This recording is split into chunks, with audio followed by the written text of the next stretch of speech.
is Cleats Off the Couch, another episode here with your host, Del Curry. And today we have a special guest, a friend, another friend. I know I say that like every episode now, but that's where it starts. You start with talking about these things with your friends and people you know, and maybe it builds from there. Guys, if you've been enjoying the different content that's been happening, especially with guests, in order to be able to continue to do this, I would encourage you to check out the Patreon in the link. You can go to the Linktree/Cleats Off the Couch. Different membership options. There's different perks that come with each membership tier, different ways to be able to support, as well as for you to get bonus content and to see things early, to get sneak peeks, you name it, as well as you support the content and what I am able to do in making this happen. Or if you're somebody who wants to support this kind of content to see that it reaches out and it reaches different people who are football fans and who need to hear about things of faith, whatever it may be, check out the Patreon. That's a number one way to be able to support. And I truly appreciate even those of you who just listen and aren't able to support in any way, shape, or form. Thank you. And to those of you who do support, different patrons, different tippers, whatever it may be, thank you as well. You guys are a huge part of what makes Cleats Off the Couch happen, and I look forward to what else we can make happen moving forward. Having some conversation today about one of my least favorite topics right now in football today. In episode 12, I think it was, check it out. The top 5 reasons why the GOAT doesn't exist. So today, my friend here, he is a Tom Brady fan. He's followed him from New England down to the Buccaneers. He's at least honest about that, which I appreciate. Can't stand people who just all of a sudden start donning the apparel of the team because, I've always been a fan. No, he is not. He has not always been a fan of that team, but he has been a fan of Tom Brady. So I at least respect that. Welcome in, everybody. This is Aaron Gilmore. Welcome in, Aaron. Good to have you today. Hey, how are you? Good to see you. So tell me a little bit. I mean, that's the place to start. I bring in such an introduction for you. I make you feel so special, like I really want you here. And and so tell me a little bit about how your interest first came into being, because I say you're a fan of Tom Brady. How'd you first get connected into football with that? Was it because of Tom? Was it because of the Patriots and where you're living now, or what? Yeah, so growing up, I used to watch my dad watch football a lot, and it was a kind of a way of him escaping of sorts. And I tried sitting down with him for a couple of years. And again, this is before I even started getting into football, but mainly because I wanted to sit down with my dad and see what it was that excited him every week. And I could not get into the game. I didn't understand the plays. I didn't understand why so many people were on the team. I didn't understand why those people left and then the defense came back on. I didn't understand what is special teams. And immediately I thought at the time that special teams meant that they were abled. They were disabled. I really did. Yes, because I was a kid. I was like, we were looking at Special Olympics in that day. So he says, "Oh, this is special teams." It's like, "Oh, so I get. Oh, okay. So there's a place in football where you have not so abled people coming on to the field to shine. Okay, cool. It was that. That's how far my ignorance went. One could argue that that's actually where different people actually became disabled, but anyway, that's a different conversation about special teams versus offense and defense. Anyway, rough the kicker for sure. Yeah, you get disabled immediately. But no, so that's how far. But that's just an illustration of how far my ignorance really went. And then we moved to Maine, and my now father-in-law was sitting down, and he was watching football with my dad, and it became a guy's day rather than just my dad alone. I was like, okay, so there's something to this. So I gave it an honest look. I sat down and started watching the game, and I was not afraid, although I was a little timid about asking questions in the midst of. So my dad was actually in one of the rarest moods, a teaching moment, and so I sat down. I said, "Okay, how many players are on the team and why?" And so I asked questions, and I started really getting interested in. Oh, that's how the game's played, and then I found myself compelled to jump up and scream and celebrate when I started seeing because I now know the rules of the game. And that kind of goes along with the conversation that I had with our youth about worldview, but that's a side note. It's but anyway, so I got into football watching in 2001. This is when I first started watching football, and I was in the living room in Maine. We moved to Maine, and of course, everyone in Maine are their Patriot fans. And I watched in 2001 as Bledsoe hit the field, and I saw how the game was being played, and it was really cool. And then at game 11, he got taken out. and Brady took the field. And the moment Brady took the field, Bledsoe saw the field, I think, one more time, and it was for a short period. Brady, from then on in, was the Patriot quarterback, and so I started becoming a fan, watching him. I started studying his moves, studying his character off the field, and I started becoming really attracted to the man Tom Brady more than, and not just the player himself. And players went to the Patriots over time, and I became fans of the various different players that played for the Patriots. But Brady was the only consistent in all of that, and it was really cool to see how he interacted with all the players that came into the team. So that's how I got started in football. That's how I got started with Brady. Okay, so it was Brady. It wasn't with a team It and was then Brady. connected into Brady. Okay. I was a Okay. Patriots fan, but really Brady was my biggest fandom. Gotcha. And I don't want to take up too much of our time today because I know that you and I can get going crazy about this. I encourage anybody listening, if you haven't listened, I think it was episode 12 about the GOAT. Go check that out, give that a listen, and give me your feedback. Give me your thoughts. I'm always open to hearing what other people think about it. But I feel like part of the reason why you were more okay with then following Brady after starting potentially as a New England fan who then really connected with this quarterback was, at least according to different conversations we've had, you're not as big a fan of Bill Belichick, it seems.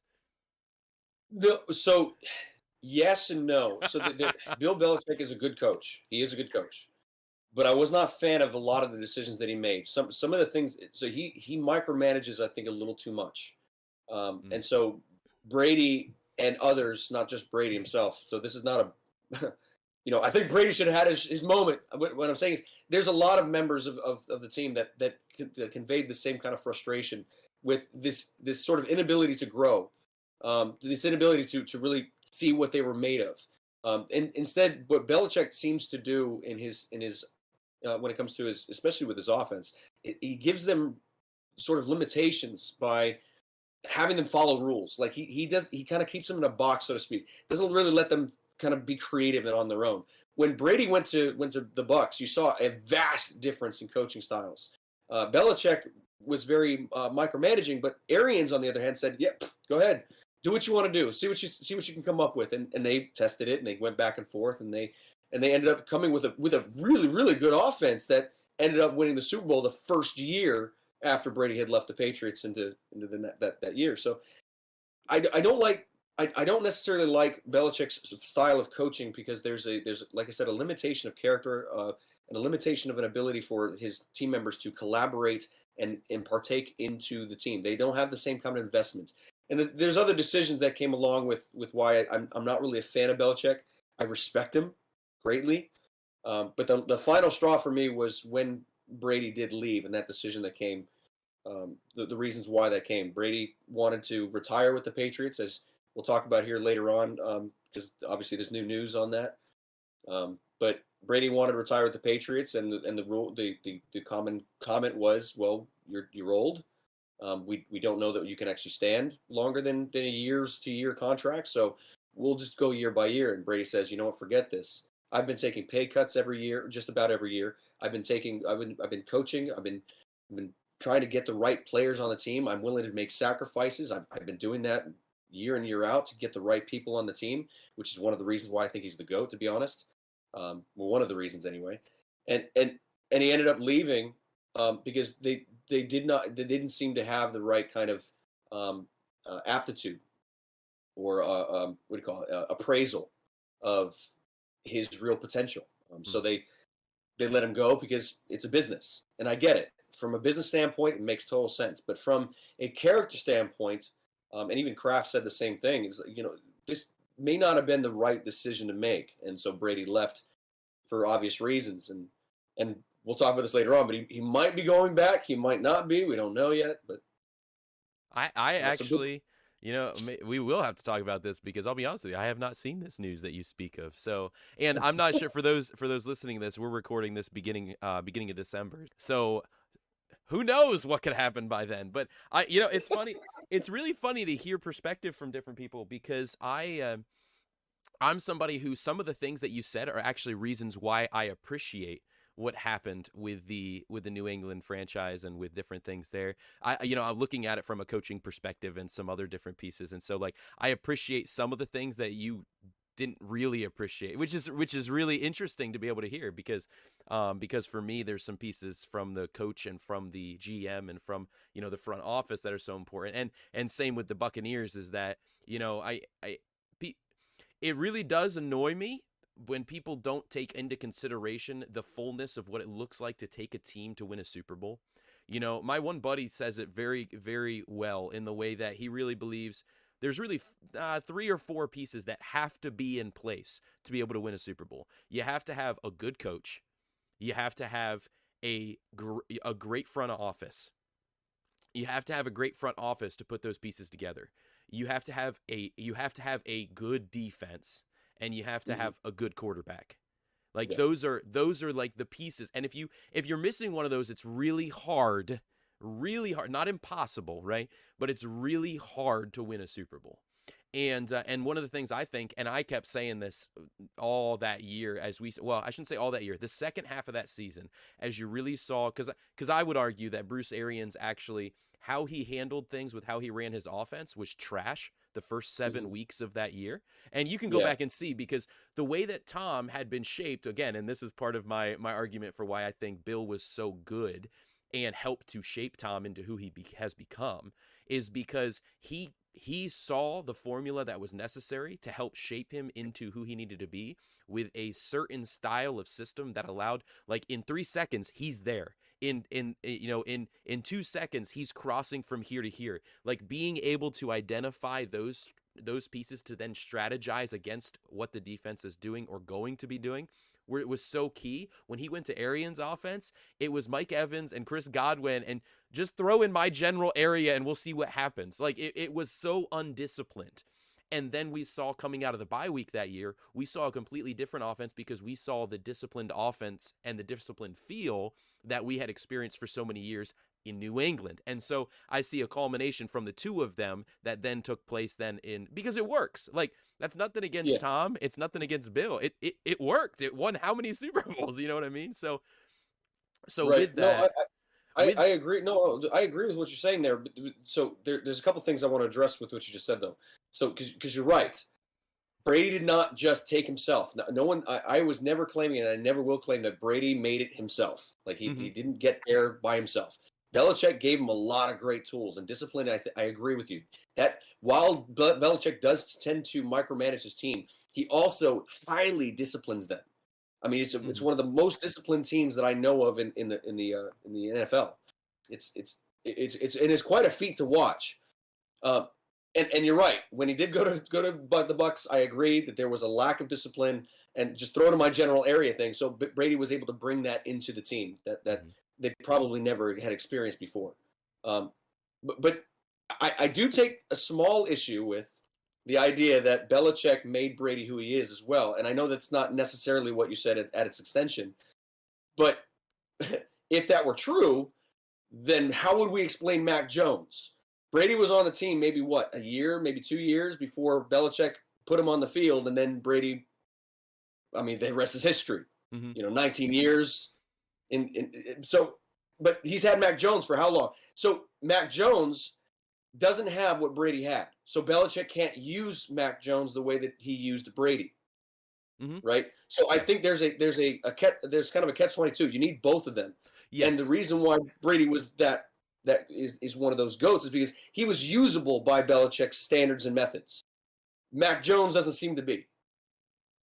Yeah, right? yeah, I would agree that I think a better term in my quick shoot through that statement it would be to say shaped. He helped to shape Brady, because you see who Brady was when he came out of Michigan, and you see how he helped to shape him into who he is. Now, obviously, you have to have some of those intangibles and some of those pieces to be shaped, right? You have to be made of clay to be shaped into a clay pot, right? So right. Like I agree, and I think some of those was from just for a quick statement, me shooting through that thought. My fear was that My fear was that you may have been extending it, saying, "Well, Belichick made Tom Brady who he was." I was Oh, like, no, wait, no, wait, no, wait, no, no, wait, no. wait. No, no. And so, like, I, as a Pittsburgh Steelers fan, like, I despised playing against Tom Brady and the Patriots. I despised it because it would be terrible every stinking time. And then when it actually looked like it went in the Steelers' favor, we're not going to argue about this, but the refs would be on their side. So let's move forward. But Jesse James caught the ball. But anyway, No, so with that, you can't just slip that in, man. Jesse James caught the ball. That's all I'm saying. Go ahead. Go The ahead. goal line was extended past the ball. What happens after that It's does your not matter. show. I'm not going to argue it. It's your show. It's okay. Maybe I want you to argue. No, just kidding. About Well, necessary that's things. a longer conversation. Yeah, I was gonna say that's gonna take up way too much time if we do. But Jesse James caught the ball. So, No, we did not. But go ahead. Keep going. oh man, I think that what we then saw begin to happen down there was we saw that culture on offense, but the thing that nobody wants to talk about, because let's be real, the news cycle, the thing that grabs the most attention and builds the most support and builds the most everything is Tom Brady, right? Tom Brady succeeded in this. Yes. And so when it came to the Buccaneers, I think nobody wants to talk about how insane that defense was. No, that's true. That That is true. defense is so good. Listen, offense scores points. Having a great quarterback helps you score points, but your defense wins championships. No, my fandom to Tom Brady is not blind. It's not to say that he makes this team. He's the one that brings everybody to victory. You're absolutely right. There is a lot, but while he has nothing to do with the defense, right? There is a contribution that is being made in the team from all standards, from all players. The best thing to say is you're right. I mean, because it's not just Tom Brady that made this happen. There's the Patriots had an immaculate defense about mid-season, mid-career, mid Tom Brady's career, I should say. And you saw it, and they're the ones that actually made it happen. Brady was not doing good those years. In fact, he even admits the same thing. If you ever watched, so Disney Plus came out with not The Man, the Legend, I forget what it's called, but it's basically a 9-episode series documentary that follows Brady from game 1 of his career in game 11 of 2001 all the way through to 2021, I think it was. And it talks about here's my high points, here are my low points, and back about between 2010, 2012, give or take. I forget the actual years off the top of my head, but he was saying, I didn't win this. The defense did. The defense was the one that, and he gives full credit to. I mean, so even the characters right there, you're absolutely right. There were years that Brady did bad, and they still won because it had nothing to do with Brady. Yeah, I mean, I personally would argue even back to like 2000, which years was it 2004 and such, that those early two Super Bowls, if you look, the defense performed highly, and Adam Vinatieri won the games. Adam Vinatieri and the defense. Yes, and I know. I was stationed in Korea, and it was 2006, and I was stationed in Korea, and it ticked me off because we had just traded Vinatieri off. Oh, yeah. So, I mean, arguably before Justin Tucker, right? Arguably.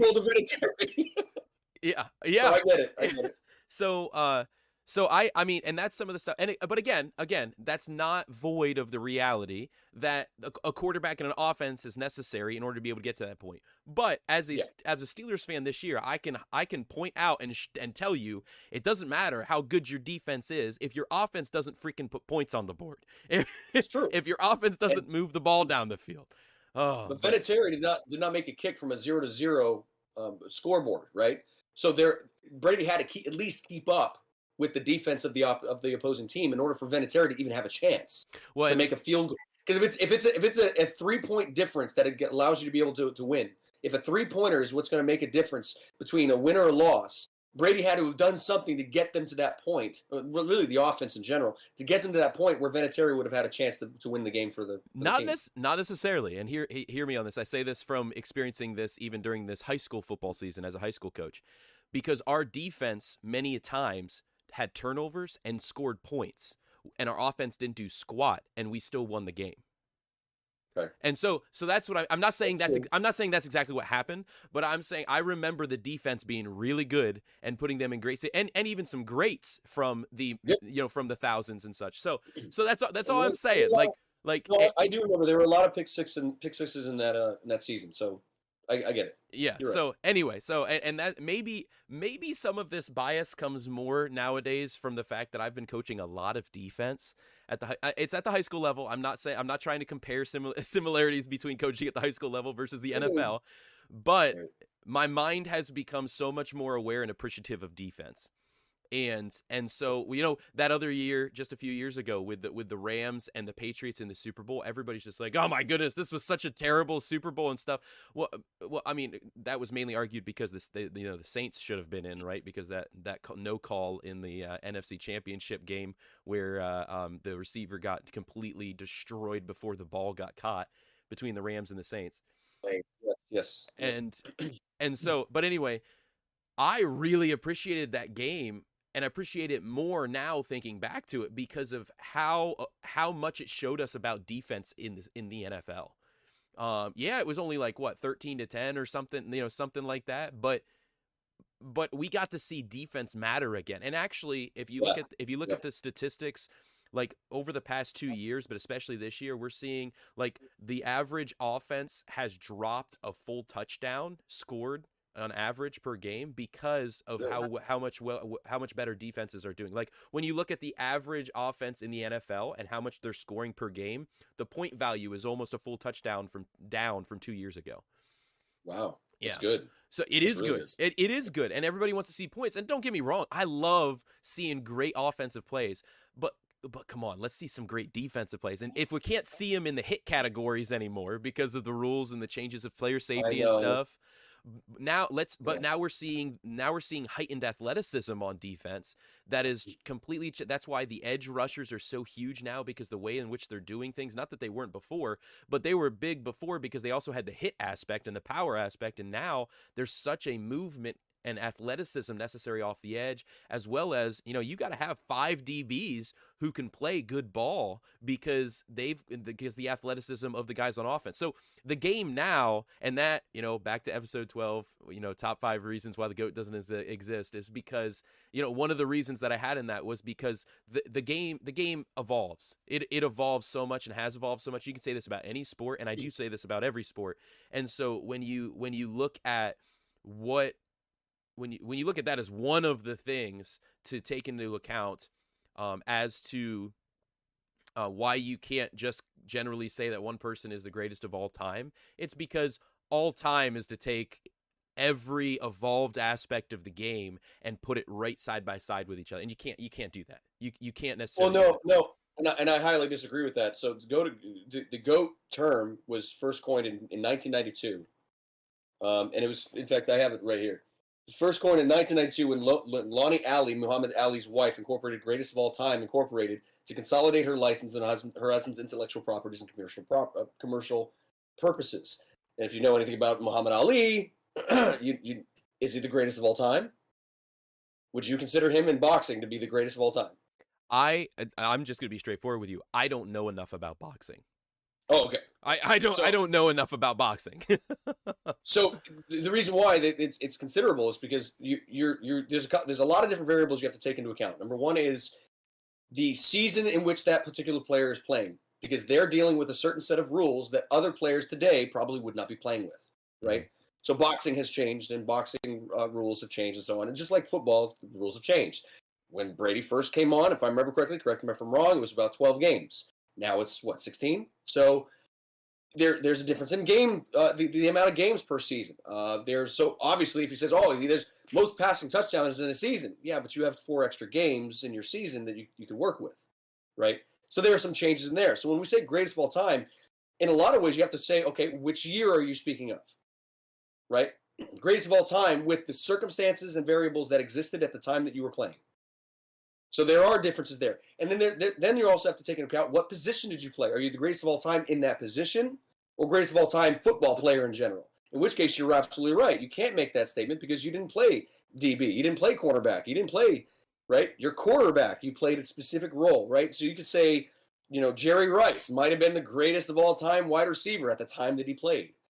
But Tom Brady would have been the greatest of all time quarterback at the time that he played, right? What I It absolutely depends love. on the variables you're including in the definition. What I absolutely love is as you actually put logical like definition behind things, you're actually supporting my argument in that video. I'm just saying. Oh, yeah? Yeah. Oh, Oh you yeah. think so? Oh, I 100% because these are some of the things I argued. Is that like is if you actually contemplate what you're saying when you say the greatest of all time, it cannot be stated. But if you want greatest of their time, yes, and that's basically that's basically what you just said. But no, that's not what I said. Because so in philosophy, you're looking at when you have a definition of a time. For instance, the word gentleman back in the day used to mean a man who owns land, right? Today, if you say gentleman, it simply means nice guy, right?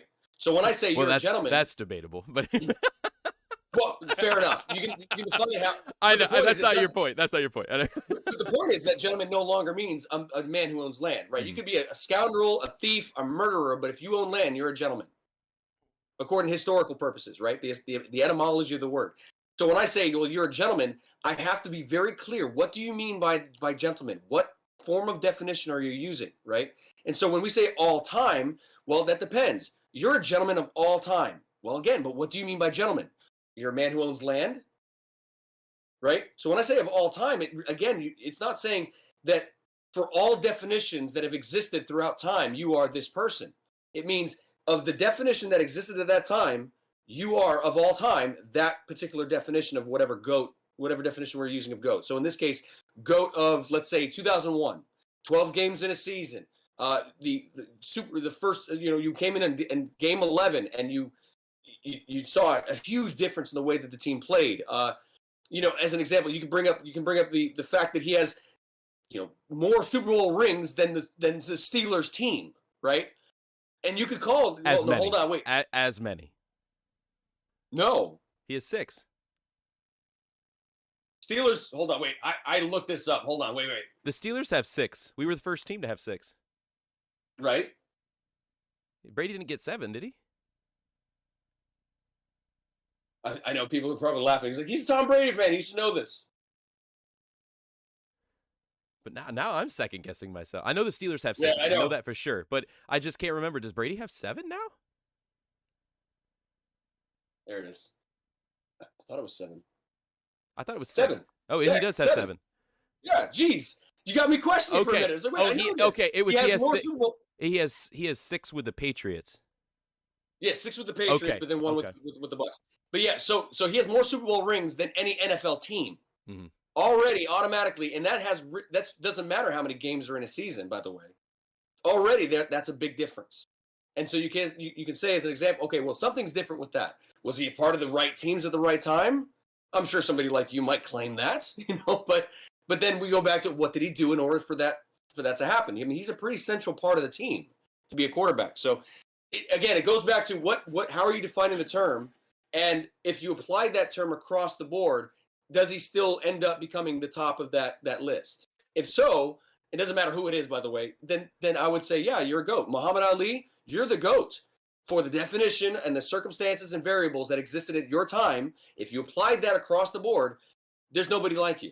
Mm-hmm.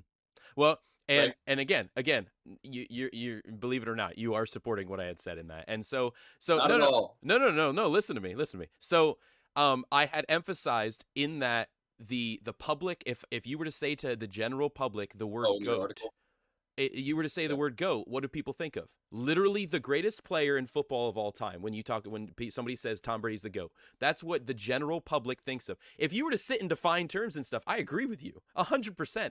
And that's what I say. And the thing is if you would take it, if you were to take it and you were to say the greatest quarterback of his time means the GOAT, then yes, Tom Brady is that because he is the greatest player. He is the greatest quarterback of his time. You're defining certain things that give feasibility to the actual terms. Whereas, so we were saying the same thing. We're not, but your similar logical thing. conclusion. I'll say it like that. But your conclusion, according to what you said, was that he's not the GOAT. Therefore, and I'm saying, well, no, he still is the GOAT. Based on the definition that we're portraying, we agree with the methodology that gets to our conclusion that. And I concede that point. You're absolutely right. We concede that there's no GOAT in the way that society is defining GOAT. And that's right? There's no such thing as football. That's the focus of that episode. And if that's the case, then so be it. But to conclude also that there is no GOAT, right, is just as fallacious.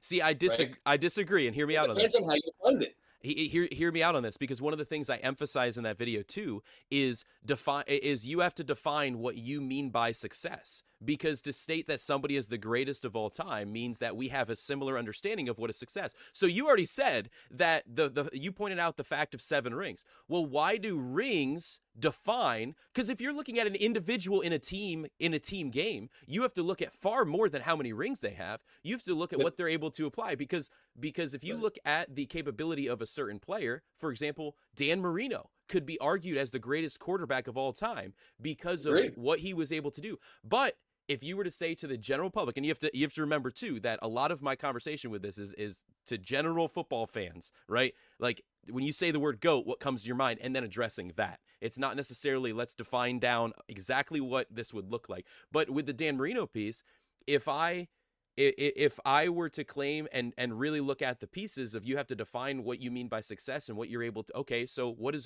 that player able to actually achieve in the time that they play? Dan Marino should be in the conversation greatest all time, but instantly people would smack me across the face because Dan Marino never won any Super Bowls. I don't care. Still, what he was able to achieve as a quarterback in the time that he played with the players that he had around him on the team, and the injuries that were suffered. And you could go into any detail about this. You could go into every little detail if you wanted to, which we can't. And one of the things I concede in that is I was not alive when well, I can't say that because I was at the tail end, but you have this generalized understanding of when I say GOAT, yes, what you said about 1992, Muhammad Ali, the thing about the meaning behind GOAT, I would agree with, okay, that gives me comprehension as to what that term means. But what you said earlier about etymology, it is 20 years, no, it is 30 years later. It is 30 years later. So now when you say GOAT, that's not what people think about. When you say GOAT, people think literally this player right here, he is the greatest person to play football. And what is the reasoning? The number one reasoning is because he has 7 rings. And it's just like, but you're not taking, I'm saying generality. People throw comments at me on Twitter, like DM me. I want to hear more from other people like this. I don't want to put words in people's mouth, but I'm just sharing from my experience, from listening to sports shows, from listening to other people's conversations across different states lines, not just, here in my little town, but people when they talk about Tom Brady as the GOAT, they literally mean he is the greatest. You could put him in any time of any era, and he would be the greatest quarterback of all time. And that's not true. That's not true. What you just did, though, was that you diminished your own platform. So you started getting into the philosophical conversation about what success is, right?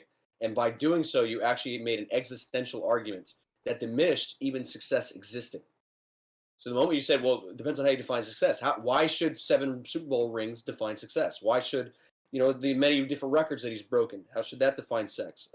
Excuse me.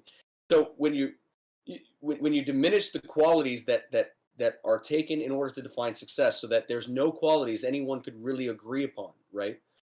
So that, then technically speaking, objectively speaking, there would be no such thing as success. A team losing a game would be just as successful to one person as one person winning 7 Super Bowl rings. In which case, why even talk about football in the first place? Because what you just did was you just destroyed the entire argument of even discussing this in the first place. There's no such thing as success. And now we entered into an existential argument, which was not the point of this conversation. The point was, how is each individual defining GOAT? Because that will determine the success, I'll put the word success, of a conversation to be had. I don't believe I did take away the meaning of success. What I said was that the reason that people give for what success is, what people define as success today, is not what success is. Success, I did say that success is what a player was able to do at their position in their time. So I didn't say that success didn't exist. I didn't diminish the fact that success existed. What I did say is that what people understand as success is not what the proper understanding of success is when we're talking about Right. somebody being the greatest at what they do. No, when I said that, you said that Especially when there's we're no talking, success. well, It's the especially, logical conclusion. If there's no definition for what success should be except for a subjective definition, well, everyone's going to have a different subjective definition of what it is. I mean, objectively, that means that there's no such thing as success. It's all subjectively defined. I, Is that true? I would agree in the case that everybody, if people defined success as a subjective thing according to what they own think, according to what they think, yes, that can't hold, because then there's no objective understanding of success. What I'm saying is the objective understanding of success is what the individual performs and does to in their time with their team for their position. That is what shows us what success is. When somebody sets records that holds place for 30 years in a time when they didn't throw the ball the same way, when they didn't do the things the same way, that to me shows success of a player in that position. When somebody does the same level of things or just barely beats it, when they've been doing, you said 12 to 16 games and they've had so much more, all those kind of things, like, it doesn't mean that they're not a bad player. It doesn't mean that they're not successful, but they were not as successful as that other player when you consider their time, when you consider. So that's what I'm saying. I'm showing what I believe is the objective understanding of success, and what we have. But you subjectively defined it. It's not based upon how I feel. Like, it's not based upon what I objectively, when you look at how somebody performs in Right. their position and what they achieve with specifics to that position and how that affects the team, that defines how they are successful. But you subjectively define that. What if I said I disagreed? And I say success is not built upon that at all. I think success is different. What does that This is a longer conversation. Well, yeah, but I don't see how that would change what is actually true. It's just Right, your but opinion that what is true is wrong. Right, but why would your opinion be more elevated? Why should it be more promoted than my opinion? Well, because this is a longer conversation. Well, no, because if you define success, that's what I mean. If you define success, that's what I'm going off of a like success. If you look, why did it do Succession? That's different. That's a different thing. That's a different topic. We're not talking about Mac Jones. Anyway, the Nice segue. The good. I mean, there's a couple, and we don't have time to look at the history behind those. No, we don't. We don't because well, it's interesting because it's part of the topic that you wanted to discuss anyway. But when it comes to success, I mean, is having a family, does that mean you're successful? Having a job, does that mean you're successful? Having a certain amount of money, does that mean you're successful? Right? Well, I think being able to acclimate to your surroundings, is that successful? Right? They're dependent upon the topic and the subject of which you're looking for success. So for me to say, for us to be talking about football and then to say, like, is the fact that this player is married mean that they're successful? Well, that has no bearings on the success of being a football player. Right. But do you see how quickly it was easy to say, well, successful should be defined as, and you fill in the blank of whatever quality that might be. So I could be successful if I lose a game because my intent, just placating here for a minute, if I know a player on the other side is dealing with some issues and he really needs this win to be encouraged, and I throw the game, I'm not saying this ever happened in the NFL. I'm saying, but if I throw the game for the other person, am I being successful from a character perspective? We're not talking about character. We're talking about football. Right, but the point is that the success is defined differently depending on who you're talking to. Like, for instance, someone could say, I think it's successful that you're on a team that you contributed to the fact that now your team made 7 Super Bowls. That's awesome. That's a big deal. No other player rather has ever done that. So that's something that sets you apart from everybody else. That could be a definition, a quality that somebody might use as a defining. That's one of the reasons why now if they say that that's the only reason why he's the GOAT, I probably would take issue with that. But if that was one of the reasons, yeah, that's a viable reason why somebody should be considered a GOAT. I think it's a viable I think it's a viable reason why somebody can be considered successful. Okay. So then so it's terminology then. Okay. There's a part that we're not like I think I'm trying to communicate that I don't think you're grasping, or that you're trying to communicate that I'm not grasping, and I think we're gonna end up continuing to beat a dead horse. This is why we're friends, man. Yeah, because I mean, to end my thought with that, just so we can Yeah, make yeah, sure that we cover some other conversation pieces, but is for me, when you look at any individual topic and such, I think the idea of success is an objective thing, in the way of success is it's the attempt to achieve.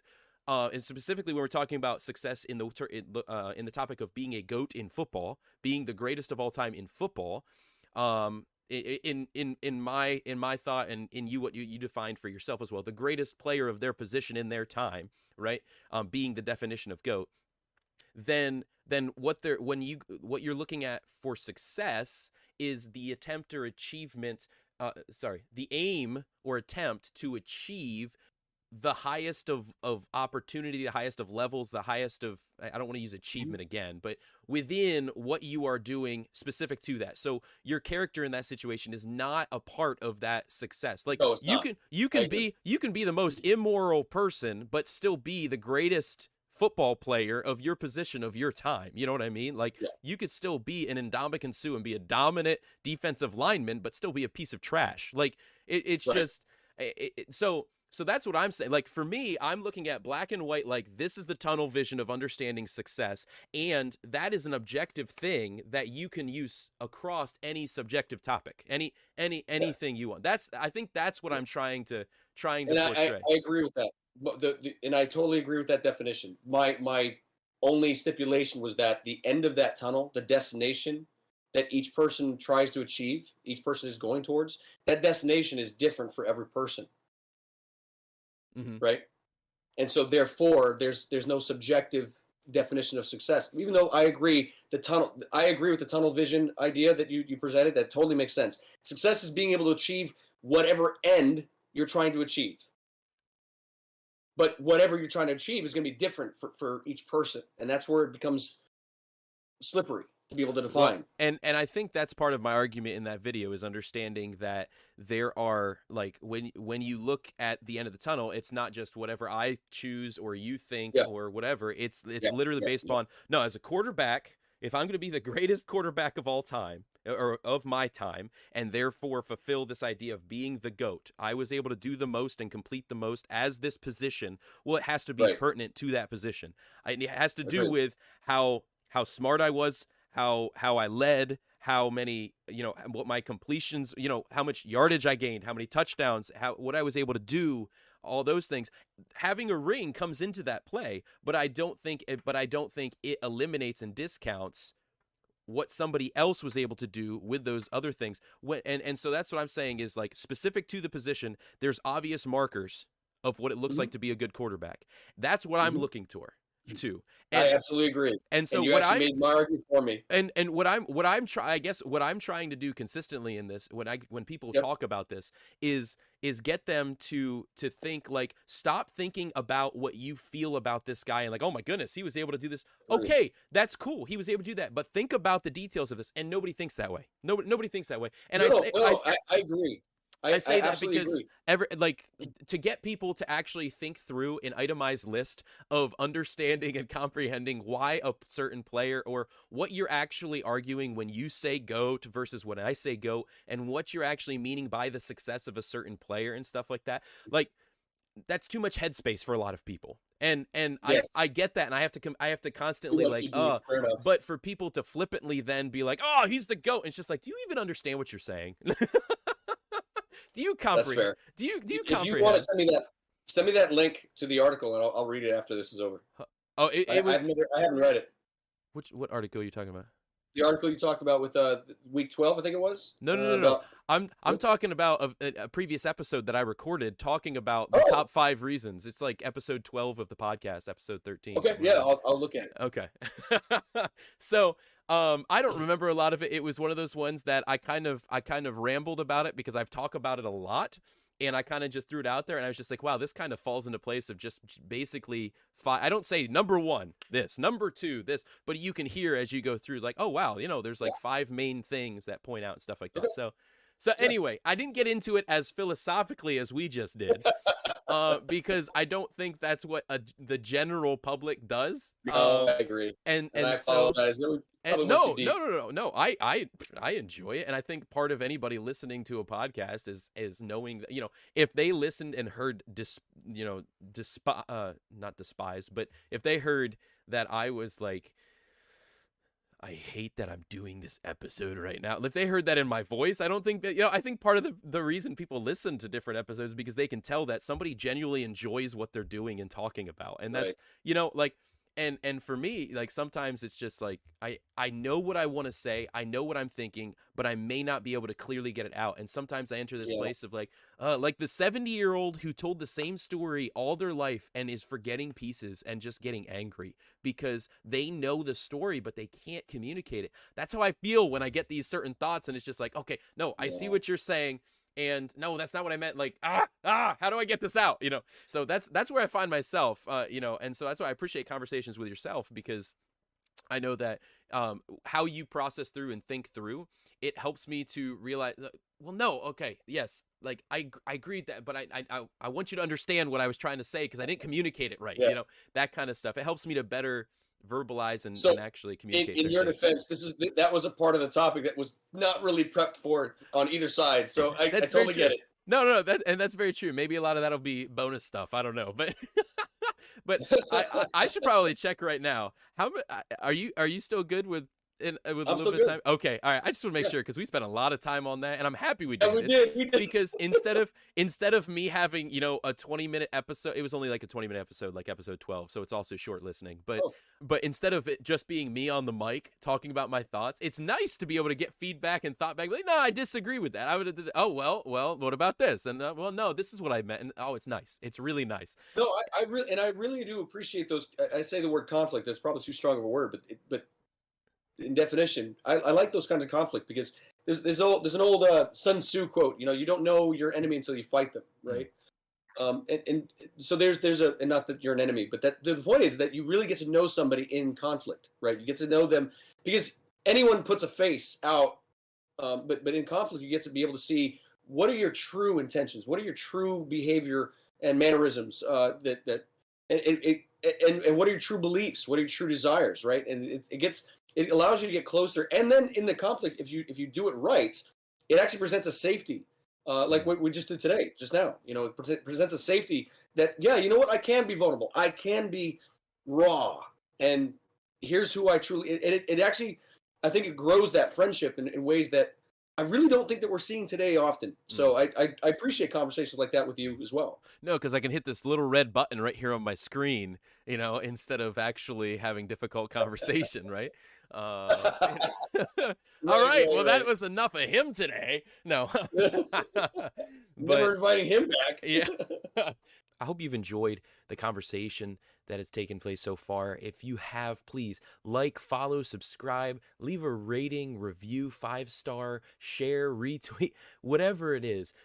It is helpful to being able to get this out to others, to be able to hear it, to participate in the conversation and in what's going on. Let me know what your thoughts are, not only about the conversation, but what are your thoughts about what does it mean? What should you think of? All those things when you're talking about the GOAT. Love to hear your guys' thoughts. There's more to this conversation that will be coming out in the next episode of Cleats Off the Couch, as well as a full conversation that will be available to patrons. If you're interested in that, please check out the Patreon in the descriptions of the videos and in the links of the podcast episodes. I had the great privilege yet again to be able to take conversations from the couch, starting with football, and to move into life. And you get to hear more about that in the next episode of Cleats Off the Couch.